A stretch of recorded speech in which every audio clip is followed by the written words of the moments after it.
All right, hey, it's March 16th. Gonna bring you a Lake of the Ozarks fishing report. Our lake level is 654.19. That's creeped up about 2 inches from just the other day, which we reached our low of, I don't know, 653.9. So it's low. It's about 6 foot low.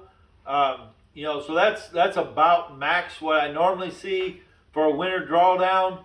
They may draw a little more, but it probably settle in about right here. So obviously that's got a lot of things exposed, a lot of shallow bars, a lot of shallow areas that are really sticking out.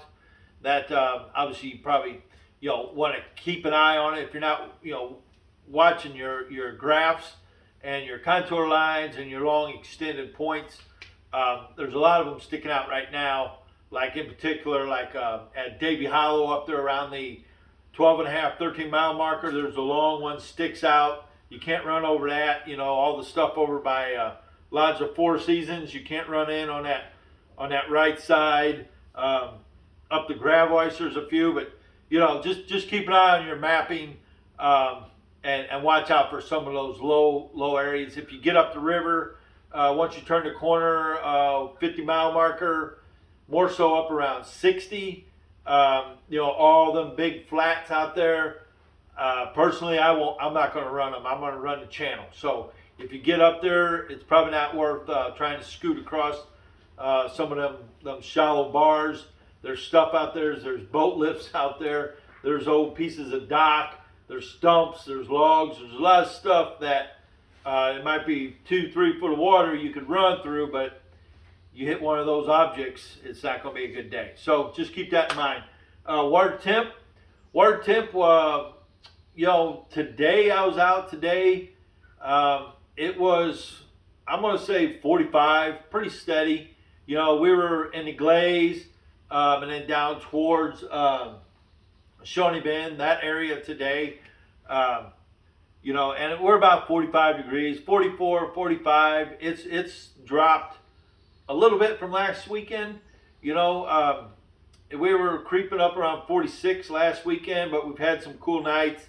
And then if you're fishing this weekend, I know there's a lot of college kids down. I've been seeing them all week out there. The temps going to be a lot cooler. Tonight we're going to have, I believe, in the upper 20s. So it's really going to cool down. It's going to cool them shallow waters, shallow fish down a little bit. As far as catching fish, I'm not going to say it's good fish right now because it's not. It's been pretty tough. The last 2 weeks we've fished, had several trips, but we've also fished three different tournaments: Ozark Mountain, and then Anglers in Action, and then last week we fished a Bass World. We're doing everything we can to catch as much and as heavy weight as we can in these tournaments. So, I'd say 12 to 14 and a half is a pretty solid day, right now. If you get above 14 and a half, that's a good day, and if you get above 17, that's a real good day. So just kind of keep you, as far as weight, what you need to have or where you're at, just taking us back the last couple weeks, and how the bite will change this time of year with cold fronts or wind or sun, or just everything seems to affect these fish right now. And we've seen it, let's see, 2 weeks ago, I guess it was, on Ozark Mountain we fished, and man, we had a great day. We caught everything on stick bait that day. We probably went through a dozen keepers. Most of them were male keepers. We did end up catching a couple 3-pounders. It kind of helped us out a little bit. I think he squeaked us in a little check there. And then the next day we went out on Anglers, and man, it was all we could do to catch a keeper. I think we had 3 keepers that day, so it totally changed day to day. We didn't catch. I don't think we caught a fish on stick bait that day, so they were all on the bottom. They really changed what they're doing. If you pay attention and believe in the current, or if they're pulling water through the dam. It really plays a big part, I think, with some of the stick baits. Some days when they're really pulling water, I think the fish will really load up on points and suspend a little better. And even not suspended, more so on points. A lot of these fish, even on stick baits, we're watching them. We're watching a live scope, and you watch your jerk bait, and these fish they're coming off of the bottom. You see them come off of the bottom and come up to hit your bait. So they're not necessarily suspended fish, but I will say this week, there's a lot of fish just kind of hanging out in the center of these creeks out there around these big balls of shad. The water cools off a little bit. We get fluctuation of current, no current.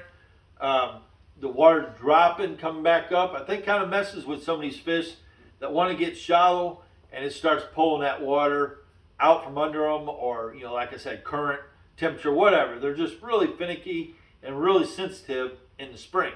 So let's see. Last Sunday, I guess it was, we fished a Bass World. Went out. We were kind of expecting to catch a lot of fish on stick baits. We went down a couple of banks on stick baits, and I don't know if we even caught a fish. Maybe a short or two.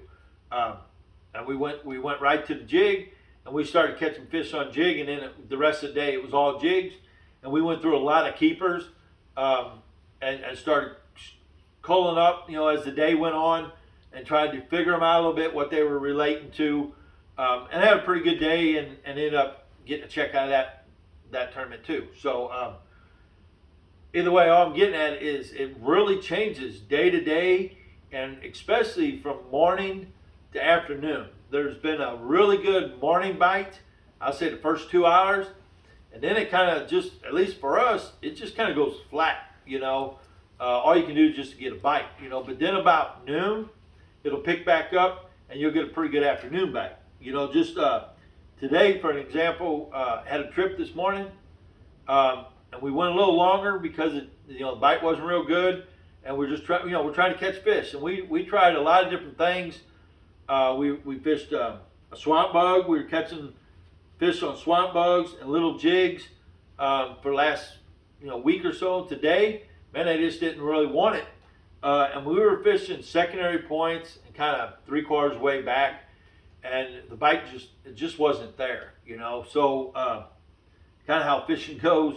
We said, hey, let's just go catch some crappie. Crappie fishing's great. We run out to a main lake, bluff end, where I know there's some brush, and started throwing these little Kitech swim baits, and I'll be darned, the guy caught one. It was 434, pretty quick on a crappie little 3-inch swimmer. So a lot of times this time of year when it's tough to get a bite, and you're just searching for bites and keepers, it doesn't matter if it's 16-inch keepers or what it is. Doesn't matter what it is. You're just looking for bites and try to get something going, generate something. These little swim baits really come in handy. Just a little 3-inch, or like this little 3.5 Kitech, or even like this Reaction Innovation, this Sexy Shad. This is probably a 3-inch, 3.5 inch. Got a little chartreuse on it. I really like that color. That chartreuse seems to generate a few more bites. But something like that, rigged on like a little 3/8 or quarter, or even 1/8 ounce. Like this is a little bigger one. This is a 4-inch swim bait, Kitech, rigged on a Cracker Gator 1/8 ounce swim bait jig head that we throw around quite a bit when things get tough, and you start seeing a lot of these fish just suspended out in these creeks or just off of the bank. You'll see 1 or 2 slashes on your live scope, and that's usually your bass, and you can kind of target those bass just individual. Of course, an Alabama rig or stick bait, and sometimes it's hard to get that bait right where they're at without spooking them. But these little swim baits, you can throw them past them. And if you pick your swim bait up and bring them right in front of that fish, you might have to throw 3, 4, 6 times, but you can usually get that fish to commit. And if you throw by him once or twice and he moves toward, keep throwing because you'll catch him. But that's kind of what happened today. You know, we kind of, even though we were fishing for crappie, he caught that big one on a little swim bait today. I don't know, bluffing point pocket kind of rocky, pea gravel in the very back, just a small pocket. So we started running. We totally changed from what we were doing this morning, which was secondaries and kind of back in these creeks. And we went and we started running main lake bluff points and pockets, and then they lit up. You know, we started catching several fish. We actually caught a couple more on that swim bait, but then we started throwing a stick bait out there, and we caught several fish. On today it's cloudy down here, and usually in the cloudy day I'll throw something like the clown color is always great. It's got that orange back and the red head. That's always just a kind of a go-to when it's cloudy. There's another one that's this gold. It's kind of got gold sides and a black top and an orange belly. That works real good when it's cloudy. And we just started throwing right to the bank, and we'd reel it down and let it sit there. You know, about 6-8 seconds, about 6 foot off of the bank. Twitch it a couple of times, and they were on it. So the thing about those bluffs and bluff ends and those pockets, we got this cold snap coming up, and anytime we got cold weather or they really start pulling the water, it affects those fish the least amount. You know, the water, even though we have a cold night, 20 degrees, if you're catching fish back in these flats, a lot of times that just plummets that water temp. It's a drastic change. I just don't think they like it. They'll back off, or they'll get in the center of these creeks, and they're a lot harder to catch just suspended out and nowhere land than if they're up close to the bank or around some shallow brush or something. So just keep that in mind. You know, we get this cold snap. Try some of these bluff ends and these bluff pockets, because obviously some big fish live in them. They live there all year. They don't travel very far. They live on these bluffs. They go to these pockets. They do their thing. They feed. They spawn, and they go back out to the bluffs. So just keep that in mind. If you're looking for bites right now with it being tough, and I'm going to say it's fairly, fishing's fair to tough right now is what I'm going to say. You know, there's always a bank, or you'll run through a group of them and you'll catch them good, but all in all, it's pretty tough right now. So if you're not really catching them, you're not alone. It's just kind of how the fishing is. So a few baits, if you just are trying to generate bites and catch keepers just to get yourself going, and even though you're fishing for just keepers, these baits will catch big fish too. Obviously, it's a small little swim bait. Throw that, and you can throw it to the bank and just reel it out. You know, it'll generate bites. A little 3/8 ounce zapper jig, when it gets tough, this is kind of my go-to. It's just a little 3/8 ounce zapper, Ozark crawl. It's got a little green pumpkin, red flake ring crawl on it. Sometimes I'll spider up that skirt, and sometimes I'll leave it full. It just depends on if I want the fall ratio to go down a little quicker, a little slower, and even a smaller profile. As we're getting a little further later in the winter, and that water's getting upper 40s, I'll throw that full skirt. When it's down below that, I usually throw the spider skirt. But you know, I think right now you get a bait in front of a fish that's wanting to eat, it's going to grab your bait. So I throw that a lot just to generate bites. I usually throw it on 10, 12, or even 15-pound test. You know, again, just trying to finesse it down and get some bites. Another bait here that I've been playing with a lot, and it's generating a lot of bites. And this thing, even though it's small, it will generate some big bites too. There's a brand new product from Crockett Gator. It's called the DC worm. Obviously, DC stands for Don Carroll, the original owner of Crockett Gator, developed all this stuff. This thing comes in a full-size worm, you know, which is going to be great once we hit, you know, mid-April, flipping these docks. It's got a big paddle tail on it. Those fish are a lot more aggressive. This is going to be a great summertime bait.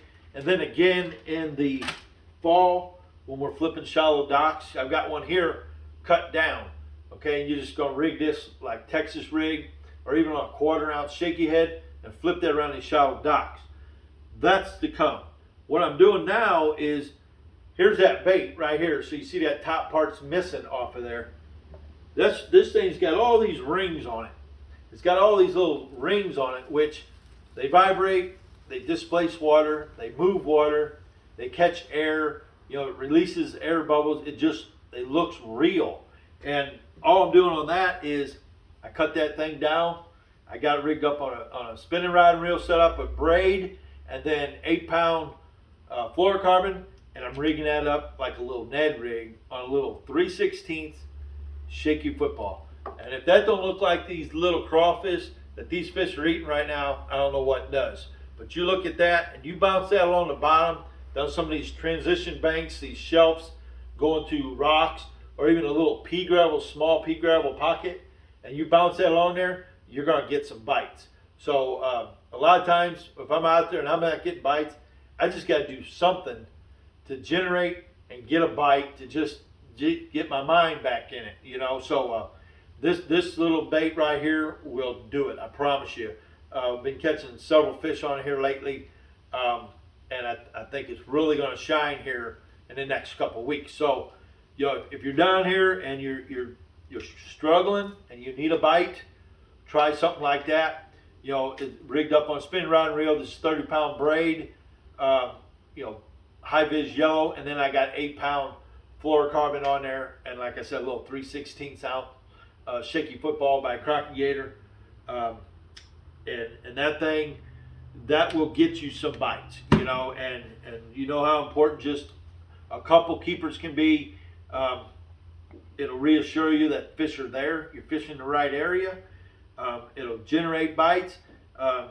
We've noticed the last couple weeks, at least last weekend, we had a lot of short strikes. You feel the fish on there and you let them have it a little bit. Usually on a jig or bottom bait, swamp bug, I feel anything, I'm setting a hook. But we were missing fish.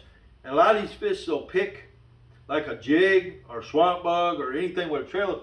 They'll pick that trailer up because that's what's coming up. They'll pick that up and they'll start swimming off with it. You set the hook. There's nothing there to hook them because they've got just a trailer. Compared to something like this, if they put this in their mouth, they've got the hook in their mouth, and you're more likely to catch a fish or hook up with something to see if it's little foot longers or 3-pounders. 3-pounder will eat this just as quick as anything. So, just backing down on size sometimes. Obviously, the braid's going to help you pick up these real faint, light bites a lot more. That can be the difference in, maybe filling out a limit. If you're stuck on 3 or 4, you can get one last fish. Or if you're riding around with nothing and you need a fish or two, something like that's going to be my go-to just to get some bites. So, man, that's about it. Obviously the A-rig's working out over some deeper brush piles. If you can bring that over them brush piles and see them fish positioned right, and they're in the active mood, you can get them on the A-rig. You can catch them same fish on a suspended jerkbait that's suspended so it sinks real slow, and get it down to them brush piles and work it over them brush piles and let it sit right on top of them brush piles or in that strike zone. Same thing with the swim bait or stick bait. If you see a fish react and move towards your bait, that fish is worth working on for a while, similar to a bedding fish.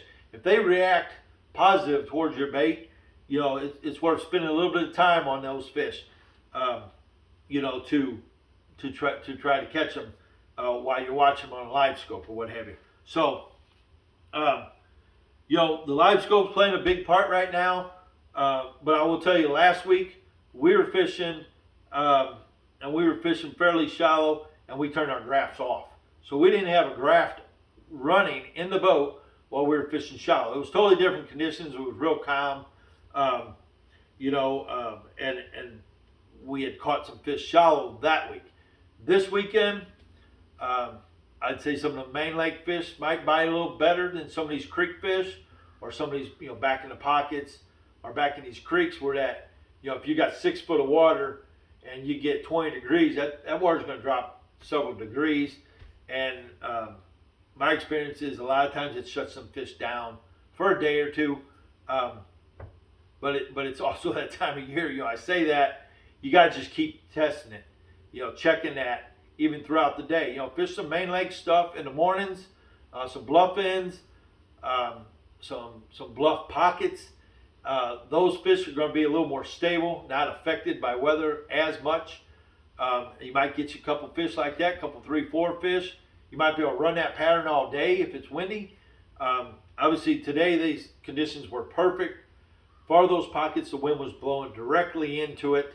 It had bluffs, it had boulders, it had baseball size, it had pea gravel. Everything was within 50 yards, so they only had so far to go. So, and that fish was, the one today was a big, healthy, fat fish, looked real good, not a mark on it. So that's obviously telling me that fish is just coming up, just starting to feed, like a lot of them are. But man, that's about all I can tell you this week. Not a whole lot's changed. Not a whole lot's going to change. Next week, we've got the BFL coming down here. I'm sure that'll be a full field, probably 200 boats. And it may be going to hit it at the peak of March. I look for a lot of fish to be caught in that. We're going to have a lot of things change. We're going to get a little bit of rain. Next week's going to be warm rain. The weather's going to be warm, and that's all we need to trigger these fish to move up. That's kind of hesitant. If that water rises up and we're 46 to 50 first thing in the morning, them fish are going to be shallow. Obviously there's going to be a whole group of them out on main lake points, secondary points, but we'll probably see some fish movement towards hopefully some of these coves, some of these creeks. So I'll probably bring you a report next week, because I'll be out several times pre-fishing, a couple trips. Crappie's still pretty good. Crappie is it's kind of slowing down though. One thing we've noticed with crappie is we were able to just go out and it was pretty easy just catching them. Now the morning bite, for whatever reason, seems to be off a little bit. It's all you can do to get a steady bite. You can see them, you can throw to them, they'll follow your bait. They're just not biting. It seems like a little bit later in the day, noon or a little more, the crappie kind of fire up. They don't seem to be so many of them just suspended out in nowhere land. They're kind of moving towards the points, a little shallower, a little closer to docks, dock braces, some of the stuff hanging off the docks. They seem to be relating a little more to some of these docks here this last week or two. So that's generally what we see as we get a little closer to spawn, and the full moon hits, and they just start to migrate closer and towards the spawn. So, but you can still definitely catch them. You can catch a lot of them. You just got to work a little harder. If you're not catching them early, just kind of wait it out. And they will bite during the day sometime. It just may be a little later. So either way, crappie fishing is going to remain good for another 6 weeks, 8 weeks maybe. I expect it to stay real good, So either way, boy, that's about all I got for you. But if you're down here for the college, good luck. I've seen a lot of them kids, young men out fishing. I've seen them at the ramps. I've seen them at the restaurants, and nothing but courteous. Talk to a lot of them around at the ramps. They're just a lot of good guys out there. So I appreciate everyone just acting professional out there and giving a good reputation for the fishing industry. That's what we need. So same thing with the high school kids last week. We were fishing some areas. There was some in there, and we talked. I'm on the lake all the time. So is Denise. It doesn't matter. If I roll in and someone's fishing a bank, I'm going to ask them. Are you going You going to the right? You going to the left? You mind if I go ahead and fish it? You know, I don't want anyone, jumping me or cutting me off, and I'm not going to do the same thing. So just keep that in mind.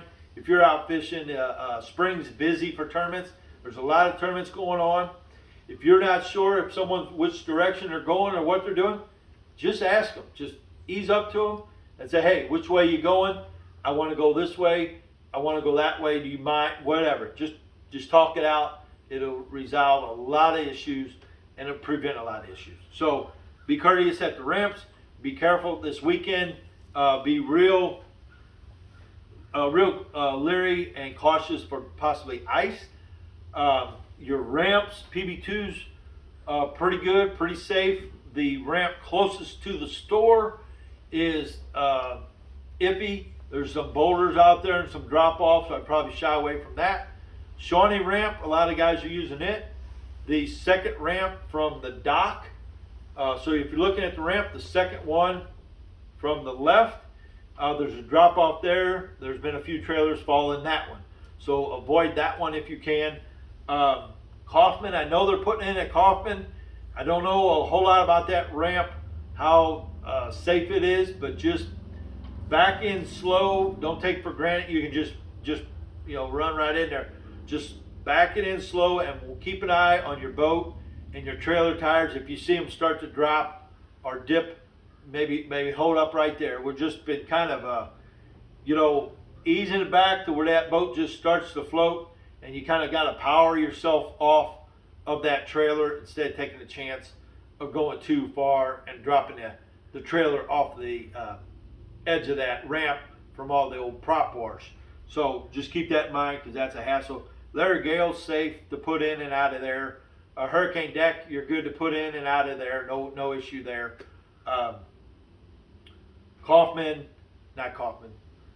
Gravois, it's pretty flat. I don't think you can put it up there. Wigwam, it's flat, muddy. You'd have a hard time to put in there. Station 46 at the 46 mile marker, I haven't put in there, but I heard it's fine. You're good to put in there. So those ramps are open, and then a few of them are closed, are kind of treacherous to even put in. So either way, be careful, catch some fish. Good luck to all the college guys. Denise and I are running a lot of trips, but we've got several openings, obviously. So if we can help you, I'd appreciate a call for either one. Myself, 573-204-9005. You can call me, shoot me a text, and I'll get right back with you, and we can discuss what you're looking for, crappie, bass, whatever, electronics. Either way, just give me a call. We'll talk it out. Denise, 314-226-3099, and she'll do the exact same. Just text her, call her, and we'll set up. Crappie. Obviously, we've been doing a lot of crappie trips because it's really good. But we're starting to get more into the bass. The bass. It's that time of year. You can go out one day and have a really good day and catch a lot of fish, and you go out the next day and not catch but a half a dozen fish. It's just the way it is right now. That's going to get better in the next couple of weeks. It'll be a whole lot more predictable. The water temp's higher. There's a lot more fish that are committed to the bank, and feeding. So we're getting into the a lot better fishing. So either way, if we can help you, give us a call. We'd appreciate it. Man, down here at the lake, it's a great place. A lot of friendly business owners. Your restaurants. Visit these restaurants, these local stores. Local restaurants, stores, gas stations. We're on the west side over here, so obviously you heard talk about the branding iron. You ain't gonna beat the food for the price and the people. CG's Main Mart right there on 5, right almost across from the branding iron, right next to Sport World Boat Center, about a mile up from Hurricane Deck, north of Hurricane Deck. Easy place to pull in, get gas. They've got great gas all the time. I get gas there all the time, never have issues. They've got a great breakfast. They got breakfast to go, sandwiches, burritos, breakfast pizzas. You know, you can sit down in there, order breakfast. They've got Godfather's pizzas. They've got deli sandwiches. They've got all the drinks you could want, the snacks you'd want. It's just our preferred place. We go and fill up, buy our daily ice, drinks, food, breakfast, whatever it is. You're done with the day, you can order your pizza, whatever. Great people down there. Give them a visit on this side, you know, and then anything else on this west side, you know, all these restaurants when you're down here, you got Val's up there in Lori. Chances are, both of them, they've been here forever. Staples in the community.